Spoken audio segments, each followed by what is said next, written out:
გამარჯობა, დღეს ხუთშაბათია და ტრადიციულად BMG TV-ს ეთერში გადაცემა რედაქტორის დროა. მე ამ გადაცემის წამყვანი და BMG-ს რედაქტორი ვიქტორია მღევრიშვილი ვარ. დღეს რედაქტორში ვისაუბრებ ტურიზმზე და ქვეყნის წინაშე არსებულ საფრთხეზე, რასაც ვიზა ლიბერალიზაციის გაუქმება ჰქვია და რომელიც 15 ივლისს ევროკავშირის საგარეო საქმეთა საბჭოს ხდომის დღის წესრიგში დადგა.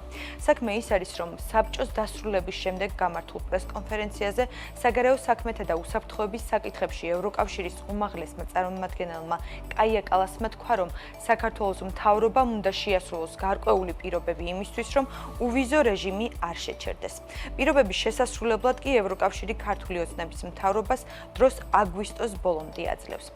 ამ საკითხს ოცნების ხელისუფლებიდან უკვე მოჰყვა საპასუხო განცხადებები და დღეს ირაკლი კობახიძემ ჟურნალისტებს უპასუხა, რომ ევროკავშირი ვიზა ლიბერალიზაციას შანტაჟისთვის იყენებს. უფრო მეტიც, ქართველი ხალხის სახელით განაცხადა, რომ თუ არჩევანი ვიზა ლიბერალიზაციასა და მშვიდობასა და სტაბილურობას შორის დადგება, საქართველოს მშვიდობას და სტაბილურობას აირჩევს. კობახიძე აცხადებს, რომ ევროკავშირში ვიზით ან უვიზოდ მოგზაურობა ეგზისტენციალური საკითხი არ არის და უფრო მნიშვნელოვანი მშვიდობა და სტაბილურობაა. ვიზა ლიბერალიზაციის შეჩერების საფრთხეებს და ტურიზმის ინდუსტრიაზე გავლენას დღეს ჩვენთან ერთად დარგის წარმომადგენელი, სერტიფიცირებული გიდების ასოციაციის გამგეობის წევრი და ტურისტული კომპანია Queen Tamadas დამფუძნებელი გიორგი დარციმელია შეაფასებს. სანამ სტუმარი შემოგვიერთდება, გეტყვით, რომ ტურიზმის ეროვნული ადმინისტრაციის ინფორმაციით იანვარ-ივნისში ქვეყანაში საერთაშორისო ვიზიტორების მიერ 2.810.524 ვიზიტი შედგა, რაც 2024 წელთან შედარებით 4.6%-ით მეტია. აქედან ტურისტული ვიზიტები 2.270.363 იყო, რაც წლიურად 7%-ით გაზრდილი მაჩვენებელია. ერთდღიანი ვიზიტებში კი 4%-იანი კლება გვაქვს. წლის პირველ ნახევარში ტრადიციულად ყველაზე მეტი ვიზიტი რუსეთიდან შედგა, ჯამში ორ კვარტალში რუსეთიდან 591.099 ვიზიტი განხორციელდა, რაც 10%-იანი არის გაზრდილი. მეორე ადგილზეა თურქეთი, საიდანაც კლება 14.9%-ია. საანგარიშო პერიოდში აქედან 533.614 ვიზიტი შედგა. წლის ამ პერიოდში ვიზიტებში მნიშვნელოვანი ზრდა დაფიქსირდა ჩინეთიდან, ისრაელიდან, აზერბაიჯანიდან, ინდოეთიდან და საუდის არაბეთიდან. როგორც სტატისტიკა აჩვენებს, ევროკავშირის ვერც ერთი ქვეყანა უმსხვილესი მიმართულებების ათეულში ვერ მოხვდა. 2025 წლის პირველ ნახევარში ევროკავშირის ქვეყნებიდან თითქმის 202.000 ვიზიტი შედგა. შარშანდელთან შედარებით ეს რიცხვი 10.2%-ით გაიზარდა. ამასთან ევროკავშირის ქვეყნებიდან განხორციელებული ვიზიტების საერთო რაოდენობის მხოლოდ 7.1%-ია. ევროკავშირის ქვეყნებიდან იანვარ-ივნისში ყველაზე მეტი ვიზიტი პოლონეთიდან იყო. მას მოსდევს გერმანია, მესამე ადგილზე კი დიდი ბრიტანეთია, რომელიც ბრექსიტის მიუხედავად ოფიციალურ სტატისტიკაში კვლავ ევროკავშირის ქვეყნებთან ერთად არის. მეოთხე ადგილს საბერძნეთი იკავებს, მეხუთეზე კი საფრანგეთია. აღსანიშნავია, რომ წელს ვიზიტებში კლებაა ბალტიის ქვეყნებიდან, ესტონეთიდან, ლატვიიდან და ლიეტუვიდან. საქართველოს ეროვნულ ბანკს მიმდინარე წლის პირველი ნახევარში ტურიზმიდან მიღებული შემოსავლების შესახებ ინფორმაცია ჯერ არ გამოუქვეყნებიან, თუმცა ჩვენ გალტენ თაგარტის მიმოხილვას გავეცანით, სადაც 6 თვეში საქართველოს ტურიზმიდან ჯამში 2 მილიარდი დოლარის შემოსავალი მიიღო და ეს საინვესტიციო ბანკის შეფასებით წლიურად 6.2%-ით გაზრდილი მაჩვენებელია. ასოცირებული გიდი, ტურისტული კომპანია Queen Tamadas დამფუძნებელი გიორგი დარციმელია ჩართვით გვერდდება. გამარჯობა ბატონო გიორგი, მადლობა თქვენი დროისთვის და რომ შემოგვიერთდით გადაცემაში. გამარჯობათ, მოგესალმებით, მადლობა მოწვევით.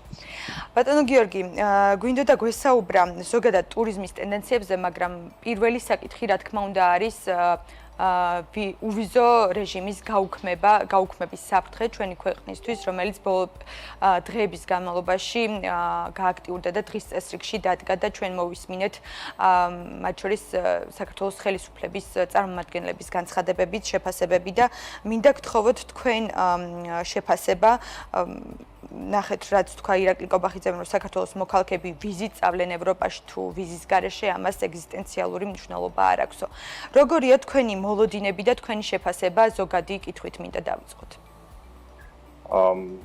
განცხადება სრულიად უპასუხისმგებლოა, ყველამ კარგად ვიცით, რამ ხელა ესე იგი უპირატესობას აძლევს საქართველოს უვიზო მიმოსვლა, შიგნითაც და გარეთაც და ეს ძალიან მნიშვნელოვანი მომენტი არის ქართული პასპორტისთვის და არა მხოლოდ, ესე იგი ევროპასთან დაკავშირება, ვთქვათ, ეკონომიკის შრომით ბაზრის გაერთიანების წინაპირობა, ეს უვიზო რეჟიმი არის ვთქვათ უდიდესი საჩუქარი, რაც ევროკავშირის საქართველოსთვის გაუკეთებია და ამის შენარჩუნება მე ვფიქრობ, რომ არათუ მნიშვნელოვანია, სასიცოცხლოდ მნიშვნელოვანია და არავითარ შემთხვევაში ქვეყანამ ამაზე უარი არ უნდა თქვას. ის ვინც ამტკიცებს საპირისპიროს და ეს განცხადებები კეთდება, მე ვფიქრობ, რომ არამხოლოდ უპასუხისმგებლობა არის, მე ვფიქრობ, საშიში არის ამისი რაღაც იდეოლოგიურ მომენტად წარმოჩინება და რაღაც თავის მოწონება, რომ ეს თვითონ რაღაცა ქვეყნის სუვერენიტეტის დაცვასთან და რაღაც სახელმწიფოების შენარჩუნებასთან არის დაკავშირებული. სრულიად საწინააღმდეგო არის ამ. ბატონ გიორგი, რას ნიშნავს უვიზო რეჟიმის გაუქმება ისეთი ქვეყნისთვის, რომელსაც აქვს უკვე მოპოვებული ვიზა ლიბერალიზაცია და ზოგადად საერთო ჭრილში მინდა შეგვიფასოთ, რა შესაძლებლობების დაკარგვის რისკი ჩნდება ამით ქვეყნისთვის? პოლიტიკურადაც და ეკონომიკურადაც ეს ნიშნავს ქვეყნის სტატუსის მნიშვნელოვან დაქვეითებას, თუმცა მინდათ ეკონომიკურად ტურისტულად ვიტყვით, ეს არის ისინი მცდელობის მნიშვნელოვნად ვთქვათ შემცირება, დაკნინება და გამომდინარე იქიდან როგორ ავარ სერვისებზე დამოკიდებული ზოგადად, იმიტომ რომ მოსახლეობის 80%-ზე მეტი ჩართულია ზუსტად სერვისების სფეროში და ტურიზმს აქ საკვანძო როლი აქვს. ნაკლებად მიმზიდველობა ქვეყნის ნიშნავს რეალურად, რომ ჩვენ ეკონომიკურად შიმშილის პოზიციაში ვიქნებით, ან ტურისტულად შეიძლება ძალიან მძიმე შედეგები დადგეს. ამ განცხადებების გაკეთების შემდეგ და ინფორმაციის გავრცელების შემდეგ BMG-მა აქტიურად დაიწყო მოკითხვა კერძო სექტორში რა შეფასებები ჰქონდათ ტურიზმის ინდუსტრიის წარმომადგენლებს და ერთ-ერთი განცხადება რეგიონალური ბიზნესის მხრიდან გაკეთდა. ლაშა ბერეკაშვილმა განაცხადა ჩვენთან, რომ ეს გამყვან ტურიზმს ფაქტობრივად გააკოტრებსო. თქვენი შეფასება კონკრეტულად ტურიზმის ჭრილში როგორია, როგორ აფასებთ თქვენ ამ გადაწყვეტილებას მაშინ, როდესაც შეიძლება ქვეყანამ დაკარგოს უვიზო მიმოსვლის ბენეფიტები? ჩვენ მეზობელ სომხეთს რო თქვათ შევადაროთ, ხო, თვითონ სომხეთის მიმზიდველობა, იმიტომ რომ სომხეთის მოქალაქეს უწევს ვიზის აღება ევროკავშირში, ამ ხრივ არ არის, ანუ შემომყვან ტურიზმისთვის შეიძლება ითქვას, რომ საქართველოს არ შემოაქვს სანაცვლოდ სავიზო რეჟიმი და შეიძლება ითქვას, რომ ტექნიკური თვალსაზრისით შეიძლება ვთქვათ, სულაც არაფერი მნიშვნელობა არ კონდეს, მაგრამ მიმზიდველობის მომენტს ამცირებს, რა თქმა უნდა, განწყობა ევროკავშირის ქვეყნების საქართველოსთან მიმართებაში, როგორც არამეგობარი ქვეყნის ვთქვათ, გაცილებით ვთქვათ, გაუარესდება და ეს რა თქმა უნდა კიდევ უფრო შეამცირებს ნაკადს. ისედაც შემცირებული არის ჩვენ შარშანაც გაგვეყნეთ ჯგუფები და წელსაც ძალიან ასე ვთქვათ სიმცირე არის და სამწუხაროდ არ აქვს ესე ვთქვათ რეალური სტატისტიკა, ეს სტატისტიკა რაც ცხადდება სერიოზულად შევიტანდი ამაში, ჩვენი პირადი სტატისტიკიდან ჩვენ კომპანიას ძალიან შეუმცირდა თვითონ ევროკავშირის ქვეყნებიდან და ზოგადადაც რა ვიყოთ იქიდან გამომდინარე რომ ჩვენ რუსეთის აუცილებლად მინდა დიახ სტატისტიკაზეც ვარი ვთქვით ევროკავშირის ქვეყნებიდან გამომდინარე რა თქმა უნდა ამ ბაზარზე ვიყავით ორიენტირებული და ეს არის ჩვენი მთავარი სამიზნეზე ბაზარი და მე თვითონ მკითხავთ საქართველოს ზუსტად ამაზე უნდა იყოს ვთქვათ ორიენტაცია და მაქსიმალურად ვთქვათ ევროპიდან უნდა მიიღოს ტურისტები ეხა სრულიად საპირისპირო პროცესებს ხედავთ რაც მნიშვნელოვნად დააზარალებს მათ შორის ვთქვათ ჩვენაირ კომპანიებს რომლებიც საწყობილები არიან ევროკავშირის ქვეყნებიდან ტურისტების შემოყვანაზე. არა მხოლოდ გაყვანა დაზარალდება. დიახ, ანუ თქვენ გულისხმობთ, რომ არა მხოლოდ გამყვანი ტურიზმი, რომელიც საქართველოსთან მუშაობს ფაქტობრივად იმაზე, რომ ევროპულ ქვეყნებში გაიყვანოს ადგილობრივი მოსახლეობა, არამედ შემომყვანი ტურიზმიც დაზარალდება, თქვენ ამას გულისხმობთ, იმიტომ რომ ქვეყნის იმიჯი მნიშვნელოვნად დაზიანდება საერთაშორისო ასპარეზზე. კი ბატონო, შესაბამისად გაგვიზრდება ფასები, იმიტომ რომ ეკონომიკას თუ ვთქვათ ამ გზით შემოდინება ფულის მოაკლდა, ფულის ვთქვათ მიღების საშუალება სახელმწიფოსთვის იქნება ვთქვათ იგივე ადგილობრივი მიდან მომატება და ამას მოემატება ან გადასახადებიან ფასები, როგორც ხდება ხოლმე ვთქვათ ქვეყნებზე, რომელიც იმპორტ დამოკიდებულები არიან საკმაოდ და ჩვენ სამწუხაროდ ჯერჯერობით ასე ვთქვათ ვჩევით და ეს გამოიწვევს გარდა იმისა, რომ ვთქვათ შემცირდება ტურისტი კიდევ ფასების გაზრდას. ჩვენ შემოსავლებთან შედარებით გულისხმობთ. დიახ. ეს ძალიან სერიოზული ეკონომიკური დარტყმა იქნება. ფასების გაზრდას გულისხმობთ იმ მხრივ, რომ თქვათ იგივე ვიზის მოსაკრებელი იქნება საჭირო შემდეგ. რა კონტექსტში გულისხმობთ? გულისხმობთ ჩვეულებრივად სამოხალხო ცხოვრებო პროდუქტებზე, ყოველდღიური მოხმარების საგნებზე და პროდუქტებზე ფასების გასცემას ამას გულისხმობს. რომ არ ექნება სხვა შემოსავალი, ან საიდანაც უნდა შემოვიდეს ქვეყანაში, ვთქვათ, უცხოური ვალუტა, რომ რეალურად ეკონომიკა მიმოძრაოს. როცა ამის დეფიციტი არის, როგორც წესი ხდება გაზდა იმ პროდუქტებზე, ან მოგების დამატების, ან ვთქვათ, გადასახადის დამატების, ან ორივეს. უნდა ველოდოთ, რომ ორივესე იქნება. ისედაც ვთქვათ, ეს სახეზე გვაქვს რამდენად გაგვიძვირდა რეალურად ყოველდღიური ცხოვრება, ხო? ვთქვათ, ადგილობრივ მოსახლეობისთვის გაცილებით რთული გახდა, ვთქვათ, იმისი გადახდა, ვთქვათ, რაც გაცილებით დაბალი ფასი იყო, ვთქვათ, ამ პროცესების დაწყებამდე. ზოგადად ტურიზმის ინდუსტრია ძალიან ბევრ ახლომდებარე მომიჯნავე დარგს აერთიანებს და ამ მიმართულებითაც მინდა მოვისმინოთ თქვენი შეფასება. იქნება ეს ავიაცია, რომელიც პირდაპირ კავშირშია ტურიზმთან, შიდა გადაყვანები, რომლებიც ასევე პირდაპირ კავშირშია ტურიზმთან. შემდეგ უკვე სტუმარ მასპინძლობის ინდუსტრია, სასტუმროები, რესტორნები, ადგილზე არსებული სერვისები, ხო? როდესაც ვისმენთ იმას, რომ შეიძლება თქვენი შეფასებაც ასეთია, რომ გარდა იმისა, რომ გამყვანი ტურიზმი მნიშვნელოვნად დაზარალდება, ქვეყნის იმიჯი დაზიანდება და შემდეგ საერთაშორისო მოგზაურები ამ ქვეყნებიდან არისურვებენ საქართველოში მოგზაურობას, რაც შეამცირებს შემოსავლებს. როგორ აისახება აიმფლიანად ტურიზმის ინდუსტრიაზე, მის ყველა მომიჯნავე დარგზე, ასე ვთქვათ, თუ შეგიძლიათ გითხრათ, რა პერსპექტივები არის? შემცირება ბუნებრივია გამოიწვევს ამ დარგების დაზარალებას, მთელი ქსელი არის, ესე ვთქვათ, ამ სხვადასხვა მიმართულების, ვთქვათ, იგივე ვთქვათ, სასტუმროები და რესტორნები და ვთქვათ, მომსახურების სექტორი მთლიანად, ეს შეიძლება იყოს ძალიან დამაზიანებელი აბსოლუტურად. მით უმეტეს ვხედავთ, თუ რა ხდება რეგიონში, ახლო აღმოსავლეთში, ირანსა და ისრაელს შორის ახლახანს მიმდინარე მოვლენების გამო გაუქმდა საერთო ჯგუფები, რომელიც მოდიოდნენ სრულიად სხვა მიმართულებიდან, აზიის მხარეზე ლაპარაკი იყო. საუბარია, ვთქვათ, ჩინეთის მიმართულებაზე, ვთქვათ, ტაილანდზე, ვთქვათ, მალაიზიაზე და ესე შემდეგ, რომელიც ვთქვათ, საქართველოს დაიწყო საქართველოსკენ და ესე იგი წამოსვლა, დუბაის და ვთქვათ, ემირატების მხრიდან. ესეც კი გაუქმდა და წარმოიდგინეთ, რომ აი ეს სატრანსპორტო ისეც, რომელიც ვთქვათ, ამისთვის დაჯავშნილი იყო, სასტუმროები და ესე შემდეგ, ამან გამოიწვია ძალიან დიდი ზარალი, იმიტომ რომ ამის გამზადებასაც დრო უნდა და შესაბამისად რესურსი იქნა ამისთვის გაღებული. ანუ იმის პარალელურად, რომ ვთქვათ, ევროკავშირის ქვეყნები მცირდება, პარალელურად დაემთხვა ეს პროცესები და დღეს ტურიზმის სექტორი რეგიონშიც არა გვაქვს მშვიდი მდგომარეობა სამწუხაროდ.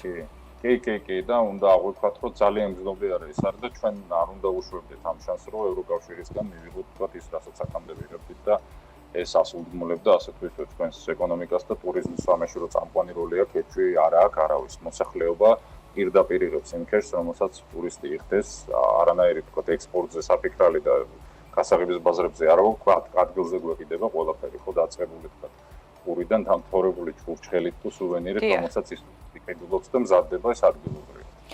ბატონ გიორგი, ძალიან მნიშვნელოვანი საკითხი და ასპექტი არის ზოგადად საქართველოს საერთაშორისო აეროპორტებში ძალიან დიდია წილი ევროკავშირის ქვეყნებიდან ფრენების და განსაკუთრებით ამ შემთხვევაში ქუთაისის აეროპორტი მინდა აღვნიშნო, სადაც დაბალბიუჯეტური ვიზიერი დაფრინავს და ძალიან ბევრი მოსახლე საქართველოსი მოგზაურობს და იყენებს ამ შესაძლებლობას, რომ იმოგზაუროს ევროპის მიმართულებით. ამ კონტექსტში რომ მაინტერესებს, როგორ ფიქრობთ, რა გავლენას იქონიებს, ჩვენ ვიცით, რომ ქუთაისის აეროპორტში სხვა მიმართულებებიდან სრულდება ფრენები, იქნება ეს ცენტრალური აზია თუ სხვა მიმართულებები, თუმცა რა გავლენას იქონიებს ვიზა ლიბერალიზაციის შესაძლო გაუქმება, შეჩერება კონკრეტულად ქუთაისის აეროპორტზე და უნგრული ავიაკომპანიის ფრენების სიხშირეზე? თან რეგიონი ძალიან დამოკიდებულია ქუთაისის აეროპორტის აქტივობაზე, იმერეთი. კი, რა თქმა უნდა, კი, იმერეთისთვისაც მნიშვნელოვანია და ზოგადად საქართველოსთვისაც, იმიტომ რომ ქვეყანა არის წარდგენის პროცესში და ზუსტად აი ეს ფასიანი, ვთქვათ, დაბალფასიანი ფრენები რაც არის, ბექბეკერები, ეგრეთ წოდებული რუგზაკოსნები, რომლებიც ჩამოდიან საქართველოში, ეს ქვეყნის პრომოუშენს, მის პოპულარიზაციას, რა თქმა უნდა, ძალიან ხელს უწყობს. ამაზეც მე ვფიქრობ, რომ გავლენას იქონიებს და შესაძლოა რომ მოთხოვნა შემცირდეს და შესაბამისად ვიზაირმა შეამციროს იმ ფრენების რაოდენობა, რომელიც ამ შემთხვევაში აქვს. ზოგადად როცა ქვეყნის მიმზიდველობა მცირდება, ის მცირდება მათ შორის ამ სეგმენტის ტურისტებისთვისაც, რომელიც შემოდის. გასვლა შემცირდება იმდენად, რამდენადაც ვთქვათ, სავიზო რეჟიმი შეგვიშლის ამაში ხელს და მეორე მომენტი შეიძლება იყოს ის, რომ ვთქვათ, რა ვიცი, ადგილობრივი მოსახლეობა ვთქვათ, ეკონომიკურად არ იყოს იმდენად ვთქვათ, მდგომარეობაში, რომ ვთქვათ, გადაიხადოს რაღაცა ვთქვათ, თანხები, რომელიც აქამდე ჰქონდა. თუ ეკონომიკური მდგომარეობა ანუ გაძვირდება პროდუქტი, ეს პაკეტები, ტურპაკეტები, ვთქვათ, შეიძლება ესე ჩავთვალოთ. შესაძლოა ეს არ გაძვირდეს, უბრალოდ ადგილობრივის გადამხდელ უნარიანობა შემცირდეს, იმის გამო, რომ მისი ეკონომიკური მდგომარეობა უარესდება და ზოგადად უარესდება ქვეყნის ეკონომიკური მდგომარეობა. ამიტომ ვთქვათ, პრიორიტეტი იყოს იგივე თანხების, რომელიც აქამდე თავისუფალი იყო, რომ იმოგზაუროთ, ვთქვათ ამისთვის. ან მეორე რისკიც გვაქვს, რომ რაღაცა მიგრაციულ მოვლენებთან შეიძლება გქონდეს საქმე და ამან ბევრად ქვეყნის დასარიალებად უფრო შეუწყოს თელი, რომელიც ნუ ვიცით, რომ მოსახლეობის კლებაში ვართ ინტენსიურად ბოლო წლების განმავლობაში და გაცილებით მეტი საქართველოს მოქალაქე გადის ქვეყნიდან, ვიდრე ბრუნდება უკან. ბატონ გიორგი, რა უნდა დაუპირისპიროს ბიზნესმა, რომელიც ამ მოცემულობაში არის? ერთი თვე ურჩება ფაქტობრივად, როგორც გაცხადებულია და გარკვეული მოლოდინები გექნებათ, რა თქმა უნდა, მოლოდინებზე ცოტა მოგვიანებით ვისაუბრებთ, თუმცა რა უნდა გააკეთოს ამ მოცემულობაში ბიზნესმა? თქვენი პოზიცია როგორია? როგორ აფასებთ ამ სიტუაციას?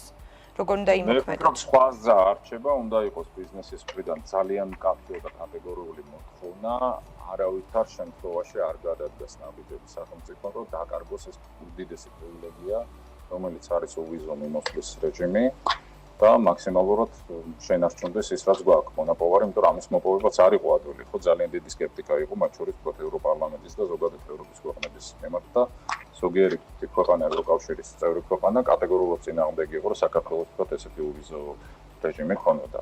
ამის შესანარჩუნებლად უნდა დაირაზმოს მთელი ბიზნესი. მე მეკითხავ და არა მხოლოდ ტურიზმს ეხება, ეს ყველა აბსოლუტურად, რომ მაქსიმალურად შენარჩუნდეს ის, რაც მოპოვებული გვაქვს. ფაქტია არ არის. სხვა მიმართულებებით გააქტიურება, რასაც ხედავთ ამ ბოლო პერიოდში, იგივე სტატისტიკასაც ეთყობა, მაგალითად, იგივე ჩინეთიდან გაზრდილი ფრენები, ხო, რაც მოგცა ჩინეთთან ურთიერთობების გააქტიურება. ინდოეთიდან გაზრდილი ნაკადები, ეს ოფიციალური მონაცემები, რაც არის, ამას ვეყრდნობი, რა თქმა უნდა. ამ მიმართულებით თქვენ როგორ ფიქრობთ, რა მიმართულებით შეიძლება გააქტიურდეს ბიზნესი იმისთვის, რომ რაღაცნაირად ის რისკები რაც არის ჩაანაცვლოს. ჩანაცვლება უნდა გამოვრიცხოთ და გეტყვით რატომ. ეს მიმართულებები ისედაც უნდა აქტიურდებოდეს და აზიის ბაზრის აფასება ქართველებისთვის ძალიან მნიშვნელოვანი არის, მაგრამ არავითარ შემთხვევაში კომპენსაცია, ვთქვათ, იმისი, რასაც ევროკავშირი წარმოადგენს ჩვენთვის, მათ შორის ჩვენი ქვეყნის მიმზიდველობისთვის, მათ შორის ჩვენი ქვეყნის სტაბილურობისთვის, ამას ვერაფერი ვერ შეცვლის. და სამწუხაროდ უნდა ვთქვათ, რომ ეს ჩანაცვლების მომენტი ამ შემთხვევაში რაღაცა ილუზია არის და ეფემერული აზრი არის იმისი, რომ აი ევროკავშირს თუ არ უნდივართ და ვთქვათ, ან სავიზო შემოიღებს ან აღარ ივლიან ჩვენთან, აგერბათ უნდა ჩინელები და ინდოელები. არც იმათვით არ იქნება იმ ქვეყნებისთვის მიმზიდველი ესეთი ქვეყანა, რომელიც რაღაცა გარიყულის თუ რა ვიცი, ის პოზიციაში აღმოჩნდება და რა ვიცი, რაღაც სანქციონირებული თუ რაღაც კატეგორიულად ვთქვათ მიუღებელი ვთქვათ იმ ქვეყნებისთვის. უნდა გვესმოდეს, რომ ევროკავშირი ამ შემთხვევაში ჩვენი მხარდამჭერი არის მათ შორის აზიური ქვეყნებისთვის მიმზიდველობის ამბავშიც.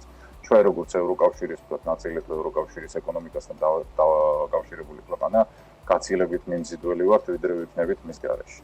ვიყავით 90-იანებში და ვიცით რაც არის ეს. ოფიციალური სტატისტიკა ვახსენე და მინდა კითხოთ 6 თვის მონაცემებზე დაყრდნობით მე წინა სიტყვაში აღვნიშნე, რომ განსაკუთრებით გაზრდილია მიუხედავად იმისა, რომ ახლო აღმოსავლეთში იყო კონფლიქტი, წლის პირველ ნახევარში გაიზარდა მნიშვნელოვნად გაიზარდა ჩინეთიდან, ინდოეთიდან, ასევე საუდის არაბეთიდან, ისრაელიდან ტურისტული ნაკადები, ხო? ტრადიციულად რომელი ბაზრები საზრებიდანაც ქვეყნებიდანაც შემოდიან ვიზიტორები ვიცით და ეს მეზობელი ქვეყნები არიან ძირითადად. როგორია თქვენი კომპანიის ქვინთამადას მაგალითზე მინდა კითხოთ, როგორია დატვირთვა თქვენ თუ გრძნობთ ამ გაზრდილ მაჩვენებლებს და რიცხვებს, რაც ოფიციალურად არის სტატისტიკით. ჩვენ არა წელს ძალიან მცირე რაოდენობა ყავს ჯგუფების, კი ნამდვილად სასურველი ბაზარია აზია და უნდა ვთქვათ, რომ ის რაც აზიურ ბაზარს მოაქვს, ეს ძალიან მნიშვნელოვანი არის ამ ხრივ და კარგი იქნება თუ ვთქვათ, ამ ხრივ მუშაობა გაგრძელდება, ოღონდ არა იმის გარეშე ვთქვათ, რაც ახლა ევროკავშირზე ვთქვით. კი, თავისთავად ვთქვათ, ეს ზრდა უნდა ყოფილიყო, იმიტომ რომ მოხდა აქცენტირება ამ იმაზე და ვთქვათ, ძალიან იმუშავა ქართულმა ტურიზმულმა ინდუსტრიამ მათ მოზიდვაზე და ეს ახლა არ დაწყებულა, თუნდაც არ დაწყებულა ამ 10 წლეულში ბოლო განმავლობაში გაცილებით ადრე იყო ამის მოზიდვაზე, ამ ბაზრების ათვისებაზე ვთქვათ საუბარი.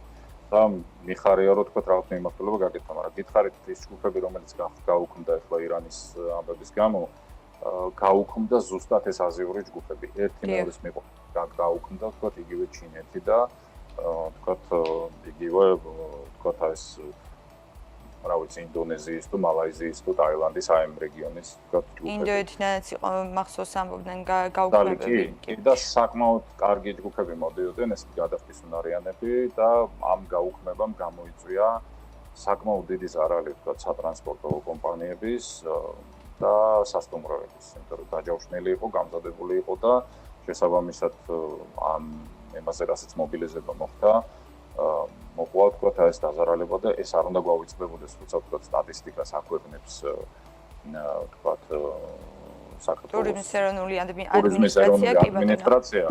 ხო, ეს არ მოიცავს იმას, რომ თქვა რაღაცა ჯგუფების გაუქმებამ, რა მხოლოდ პოზიტიური ინფორმაციას ემაშვებიან, რომელსაც ესევე შევიტანდი მეინჯვი და ის რა თქვა რა ზარალი მიიღო თქვა იგივე იმ ირან-ისრაელის მიმდინარე ამბების გამო საქართველოს ეს რაღაცა დათვლილი არ არის. არ ითვლება მნიშვნელოვნად, რომ დაუთვალოთ, რომ სექტორს რა ზიანი მიადგა. იმის შემდეგ რაც თქვა სექტორმა იმუშავა თქვა იქიდან ჯგუფების მოზიდვაზე და ეს ჩავარდა იმ პერიოდში. რატომღაც ტურიზმის ადმინისტრაციას ეს არ აინტერესებს. ეს ძალიან უცნაურია, ძალიან რბილად რო ტურიზმის ადმინისტრაციაზეც მაქვს, თუმცა ისა თქვენ კომპანიაზე მინდა კითხოთ, შეიცვალა თუ არა ამ ვითარებების ფონზე პოლიტიკური კრიზისის პირობებში საქართველოს შიგნით თვითონ ვიზიტორების გეოგრაფია, როგორია თქვენი დაკვირვება? არა, უნდა ვთქვათ, რომ რაც რომელი ქვეყნებიდან გსტუმრობენ უფრო მეტად, ჩამოდიან თქვენ?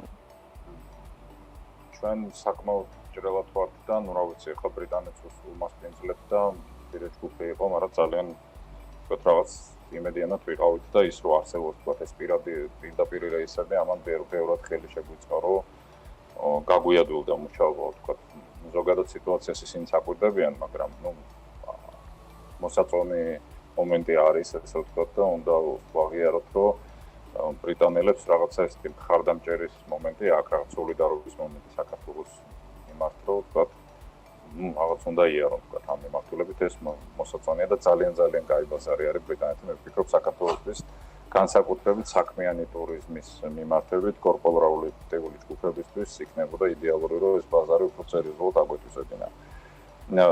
ხო, ძალიან მცირე არის, თქვა, ჩვენი კომპანიისთვის მცირე იყო, მაგრამ მნიშვნელოვანი არის, რომ ასეთი ჯგუფები იყო და თქვა, ეს ამას პასპინძლობთ და ასე თუ ისე იგრძნობა, რომ თქვა, ამის შენარჩუნება მოხდა. ნუ ჯერჯერობით მოხდა ყოველ შემთხვევაში. ქონდათ თუ არა ამ პერიოდში ძალიან დასაფასებელია, რომ ბრიტანეთიდანაც გვაქვს მით უმეტეს, როდესაც პირდაპირ ფრენებია უკვე მიმდინარე წელს, ხო? ქონდათ თუ არა სხვა მიმართულებებიდან არსებული ვითარების ფონზე გულისხმობ რეგიონში კონფლიქტებს, ქვეყანაში არსებულ მძიმე მდგომარეობას, ჯავშნების გაუქმებები კონკრეტულად ქვინთამადას? ჩვენ არა, აზიის მიმართულება არ აგვითვისებია. ჯერ ამას თქვა უყურებთ ჩვენ გარკვეული სიფრთხილით და გვინდა რომ თქვა შევისწავლოთ თქვა ის ხარეც მათ შორის ვინც ამ ტურისტების მოწოდებას აპირებს ძალიან ცუდი მომენტია როცა თქვა ჩამოყავს ტურისტი და საზღვარი აჩერებს და კომპანიას არ აქვს შესწავლილი თქვა ის რისკები რაც შეიძლება თქვა ამ ტურისტების შემოსვლამ თუ რაღაც მან გამოიწვიოს თქვა როცა თქვა გაურკვეველი არის თქვა ვინ ჩამოდის და ამიტომ ჯერჯერობით აზიის მიმართულება ესე არ ჩაგვერთავს და ავიცი თუ ეს არ არის თქო იაპონია და სამხრეთი კორეა ესე აქტიურად ვეყურებ.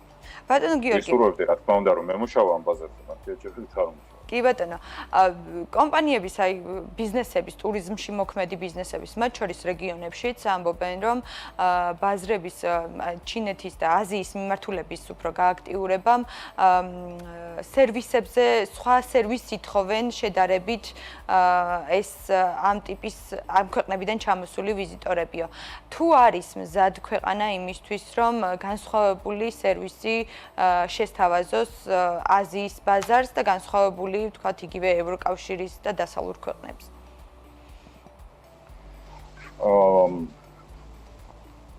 მოდი ვთქვათ ნაწილობრივ არის რა თქმა უნდა, მაგრამ ის რო ჯგუფები არიან, ბევრად გვაძლევს იმის საშუალებას, რომ სერვისის გაწევის პროცესში ჩვენ უფრო ვთქვათ აშკარად და კარგად შევიგრძნოთ თუ გავარკვიოთ, რაზე არის მოთხოვნა ვთქვათ მათი მხრიდან და ამას შეეწყოს ხელი. მზადყოფნა არის, შეიძლება ვთქვათ რაღაც საბაზისო დონეზე ეს მზადყოფნა გვაქვს და კარგია, იმიტომ რომ დაიძრა უკვე ჯგუფები და მეტნაკლები წარმატებით ვთქვათ ვახერხებთ ამის გაკეთებას, მაგრამ ეს შემდეგ შესწავლას მოითხოვს. მე მომწონს ის, რომ ევროკავშირის ქვეყნისთვის აი ძალიან მზად ავართ რომ მივიდეთ. რაც შეეხება აზიას, აქ სიღრმისეული მუშაობა რა თქმა უნდა უფრო საჭირო არის. ამ ბოლო დღეებში გავრცელდა ინფორმაცია, რომ თვითონ ავიაკომპანია ვიზიარი ცვლის, რადგან ტურისტულ ბაზრებზე ვსაუბრობთ, ცვლის თავის პოლიტიკას და აჩერებს ფრენებს აბუდაბის მიმართულებით და ჩვენ ვიცით, რომ ქუთაისის აეროპორტიდანაც სრულდებოდა ამ მიმართულებით ფრენები. კი ბატონო, აი რა გავლენა ექნება ამ კომპანიის ამ გადაწყვეტილებას ქართულ ბაზარზე თქვენი შეფასება როგორია? საუდის არაბეთიდან არის დიდი ზრდა, თუმცა არაბთა გაერთიანებული საამიროებიდან ზრდა არის. მაგრამ რიცხვები ისეთი შთამბეჭდავი არ არის, როგორც ვთქვათ საუდის არაბეთიდან. ძალიან მნიშვნელოვანი ფრენა არის თვითონ ემირატებიდან, ორივე დუბაი, აბუდაბი, კიდე ვთქვათ შარჯა. ესე იგი ამ სამივე ვთქვათ ფრენას აქვს საკვანძო მნიშვნელობა და ძალიან მარტივად ავხსნი რატომ. ჯერ ერთი ეს არის ადგილი, საიდანაც მთელი მსოფლიოს მოქალაქეები არიან თქვათ რომლებიც დასაქმებულები არიან თქვათ ამ ქვეყნებში და ეს გვაძლევს საშუალებას რომ ზუსტად იქიდან წამოსული პირდაპირ ფრენით ტურისტი მივიღოთ, უმასპინძლოთ და გავიგოთ ამ ქვეყნის მოქალაქეებს რაზე აქვს თქვათ მოწონება და უპირატესობა მათ შორის ევროკავშირის ქვეყნების მოქალაქეები რომლებიც მუშაობენ დასაქმებულები არიან ან თქვათ საქმიანობენ სხვაგვარად ბიზნესები აქვს მაგალითად თქვათ ემირატების სამსაკვანძო თქვათ მიმართულებაში ამათი მასპინძლობა შეიძლება მოხდეს, რომ სადღაც შორს კი არ გაფრინდეს თქვათ. დიახ. ამოვიდეთ საქართველოში, რომელიც 3 საათის ფრენა არის და აქ მიიღოს თქვათ აი ეს ტურისტული მომსახურება, მათ შორის ვიცით, რომ როცა ეხება საქმე ხილამურებზე სრიალს, არ გაფრინდეს შვეიცარიაში და ავსტრიაში, ჩამოვიდეს საქართველოში და მიიღოს ძალიან მსგავსი სერვისი. და ზამთარში ჩვენთვის თქვათ აი ეს ტურისტული თქვათ ნაკადის შენარჩუნება ესევე არანაკლებ მნიშვნელოვანი არის. მეორე მომენტი არის ის, რომ ეს ჰაბი არის, ეს სამივე ვთქვათ აეროპორტი ჩვენთვის ჰაბია, იმიტომ რომ შემოვიდეს უკვე დანარჩენი მსოფლიო, განსაკუთრებით ვთქვათ აზიის მიმართულება ზუსტად იყენებს დუბაის, შარჯას და აბუდაბის საიმისოდ, რომ თქვათ ჩამოფრინდეს საქართველოში და იმ შემთხვევაში, თუ რეგიონში იქნება რაღაც ვთქვათ არეულობა, ეს მიმართულება შეწყდება. ანუ საქართველოს მხარეს არ გამოფრინდებიან.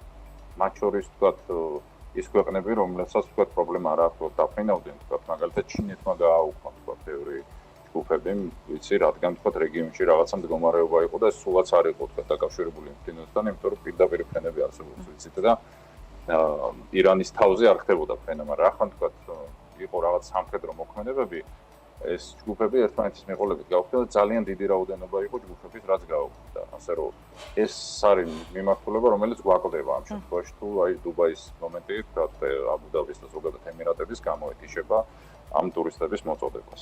ძალიან მნიშვნელოვანი სექტორი ძალიან სწრაფად გრძნობს ხოლმე ასეთ ცვლილებებს ზოგადად და გამცნობი არის. ძალიან მგზნობი არის. თქვენ ახსენეთ წეღან რომ რიცხვები, როდესაც რიცხვებს ითვლიან ტურიზმის ეროვნულ ადმინისტრაციაში, გასაკვირია რომ არ ითვლიან იმ დანაკლის, რაც შეიძლება რეგიონული კონფლიქტების დროს მიადგეს ტურიზმის სექტორს თუ სხვა რყევების დროსო. თუმცა გასულ კვირას ტურიზმის ეროვნული ადმინისტრაციის ხელმძღვანელის მაია ომიაძის ციტატა მინდა მოვიყვანო, რომელიც საზოგადოებრივი მაუწყებლის ეთერში გააკეთა მაია ომიაძემ. გარკვეული სასტუმროს მეპატრონეს ან გარკვეული რესტორნის მეპატრონეს თუ იმ წუთს ბიზნესი კარგად არ აქვს, ეს ხომ საზოგადოდ დარგის პრობლემა არ არისო. თვლის მაია ომიაძე, რომელიც კურირებს ტურიზმის მიმართულებას ეკონომიკის სამინისტროს ქვეუწყების ხელმძღვანელია. და ის ამბობს, რომ ეს არის თვითონ ბიზნესის პრობლემა, იმიტომ რომ მათ უნდა შეძლონ კონკურენციაში შესვლა სხვა ბიზნესებთან, რადგან ერთეულები არიან ასეთები, არა და ერთეულები ალბათ ქმნიან ჯამში შემდეგ უკვე ადგილს. თქვენი მოსაზრება და შეფასება მინდა მოვისმინო, რამდენად სწორია ასეთი უწყების ხელმძღვანელისგან ასეთი მიდგომა. ჩვენ გვახსოვს მარიამ ქრიუშვილის განცხადებაც, რომ ტურიზმი მხოლოდ რიცხვებია. რამდენად სწორია და რამდენად არის კომუნიკაცია დღეისთვის, მით უმეტეს ამ პირობებში, როდესაც ასეთი განცხადებები კეთდება კვირის დასაწყისიდან სახელმწიფო უწყებასა და ბიზნესს შორის, რამდენად უნდა იყოს და საჭიროებს კომუნიკაციას ეს ვითარება.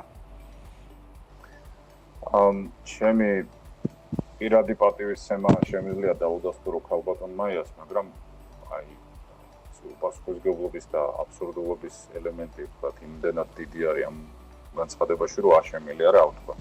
იმ ერთეულებისგან და ვთქვათ სასტუმროებისგან და ვთქვათ სხვა წოდებლებისგან შედგება ტურიზმის სექტორი. თუ ამაზე არ ვიფიქრეთ, მე არ ვიცი რაზე უნდა ვიფიქროთ.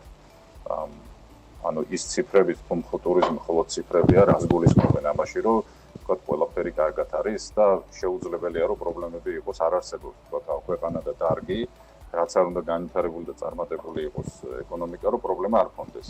და არ არსებობს შესაბამისი, ვთქვათ, უწყებები თუ ორგანოები, რაც იქნება, რომელსაც ვთქვათ, არ ქონდეს რაღაცა გეგმა, იმ შემთხვევაში თუ რაღაცა არ მიდის სწორად, მათ შორის ჩვენგან დამოუკიდებელი მიზეზების გამო არსებობდეს რაღაცა გეგმა.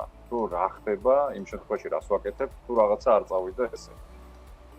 როგორც მე ვხედა, აქ არ არის ეს პასუხისმგებლობის მომენტი და არ არის ის, თუ რაღაცა ვთქვათ, სულად არის და ეხლა აშკარად არ არის კარგად, ხო? რას ვაკეთებ ამ შემთხვევაში? და რატომ არ ვიტვლით იმას, რომ შეიძლება რაღაცა ზარალი იყოს, შემცირება იყოს, იმიტომ რომ ზოგადი პოლიტიკაა იმაზე, რომ აი რა კარგი არის ყველაფერი, ყოველთვის კაი ამინდია, მზიანათებს და არანაირი წვიმა და ჭექა-ფუფილი არ ყოფილა და არც იქნება, იმიტომ რომ ყველაფერი კარგად არის. აი ეს მიმართება არ მესმის არანაირად. ეს სრულიად უპასუხისმგებლოა და იმდენად უპასუხისმგებლოა, რომ არც აბსურდში გადადის უკვე. როგორ შეიძლება ტურიზმის სექტორის წარმომადგენლების დაზარალება რეალურად არ ნიშნავდეს და კონკურენციას მიება ეს ყველაფერი. ხო, იმიტომ რომ ბაზარზე ჭარბი მოწოდება არის სასტუმროებისო და რიცხვები კი არ არის პრობლემა, რომ ძალიან ბევრი ტურისტი შემოდისო, მიწოდება უფრო მეტიო, მაშინ ასე ახსნა მაია ომიაძემ თავისი ეს განცხადება. და ბოლო კითხვა მექნება ბატონო გიორგი, თქვენთან მოლოდინი არის ტურიზმის ადმინისტრაციის ხელმძღვანელი ისევე, რომ წელს ქვეყანას 8 მილიონი მოგზაური ესტუმრება. თქვენი მოლოდინი როგორია? ჩვენ ვიცით უკვე მიმდინარე 6 თვის რიცხვები, არის ასეთი ვითარება, ვიზა ლიბერალიზაცია კითხვის ნიშნის ქვეშ გვიდგას, როგორია ტურიზმის სექტორში მოლოდინები ქვინ თამადეს ხელმძღვანელის ტურიზმის წარმომადგენლის. მე სერიოზულად ეჭქვეშ დავაყენებდი ვთქვათ ამ ციფრს, კარგი არის, არსებობს ინგლისელებს გამოთქმა აქვს wishful thinking, როცა რაც სურვილი გაქვს შესაბამისად ვთქვათ საიმისოდ არ ვიცი რა შეფასება ეს ფიქრი, მაგრამ ეს საიმისოდ არის განკუთვნილი კი მოგწონს რომ ამბობ რომ ვთქვათ აი 6 მილიონი იქნება და 8 და ესეც არ არის დიდი ციფრი რომ შევადარო ვთქვათ საქართველოს რომელიც გაცილებით დიდი არის მაგალითად ესპანეთის იურისდიქციის ქვეშ მყოფ კანარის კუნძულებზე, კანარის კუნძულები არ არის იაფიანი მიმართულება, მაგრამ 53 მილიონი ტურისტი სტუმრობდა შარშან. თუ სტატისტიკა გვინდა, არ ჩათვალოთ მხოლოდ და მხოლოდ საქართველოს ერთ-ერთ რეგიონს ჰქონდა ეს რაოდენობა ტურიზმის საბჭოთა პერიოდში და ვთქვათ არ იყო ეს ვთქვათ ძალიან ვთქვათ დიდი ციფრი ამ ხრივ. მაგრამ ესეც კი სანატრელი გახდა, ანუ ახლა თქვა ითვლება რომ აი 8 მილიონს მივახცევთ, უნდა ვივარაუდოთ საქართველოს სავარაუდოდ რომ იმის ნახევარიც არ იქნება.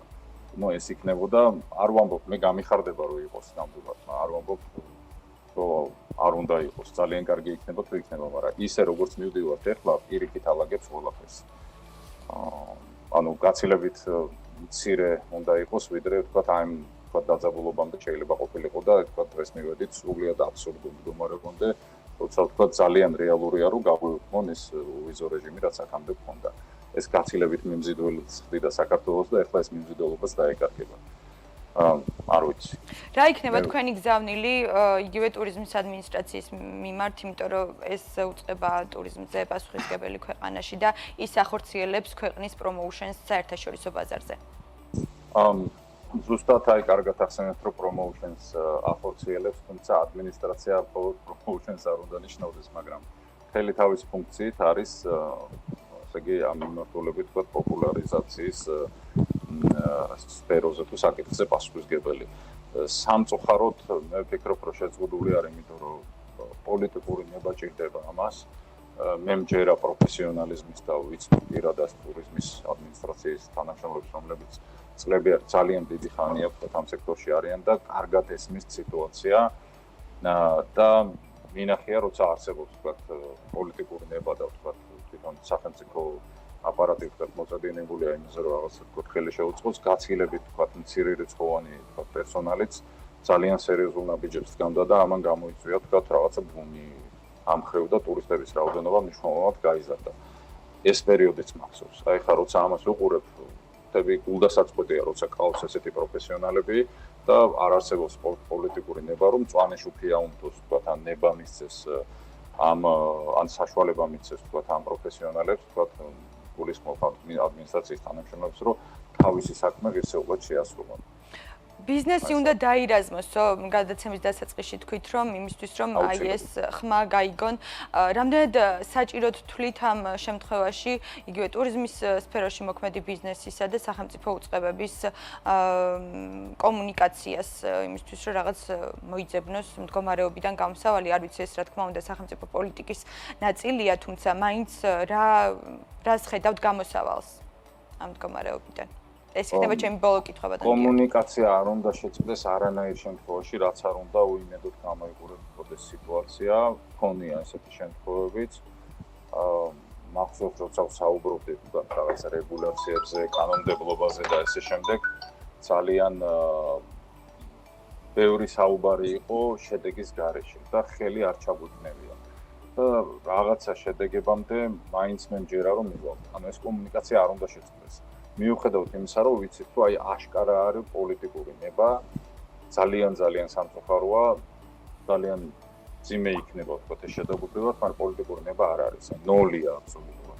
არამედ შემცირებულია, არამედ ნული არის. კომუნიკაცია მაინც არ უნდა შეწყდეს. იზღა დაგვრჩენია უკეთესის მოლოდინი დავიტოვოთ. ძალიან დიდი მადლობა ბატონო გიორგი, თქვენ რომ დაგვითმეთ, რომ ჩაგვერთეთ და გაგვიზიარეთ თქვენი შეფასებები ჩვენთვის მნიშვნელოვანია ბიზნეს მედიისთვის და საზოგადოებისთვის, რომ მოისმინოს ბიზნესის აზრი, იქნება ეს ერთი თუ ბიზნეს გაერთიანებები. მადლობა თქვენ. მადლობა მოწვევისთვის, კარგად. რედაქტორი ამით დასრულებულია, ჩვენ მომდევნო ხუთშაბათამდე გემშვიდობებით.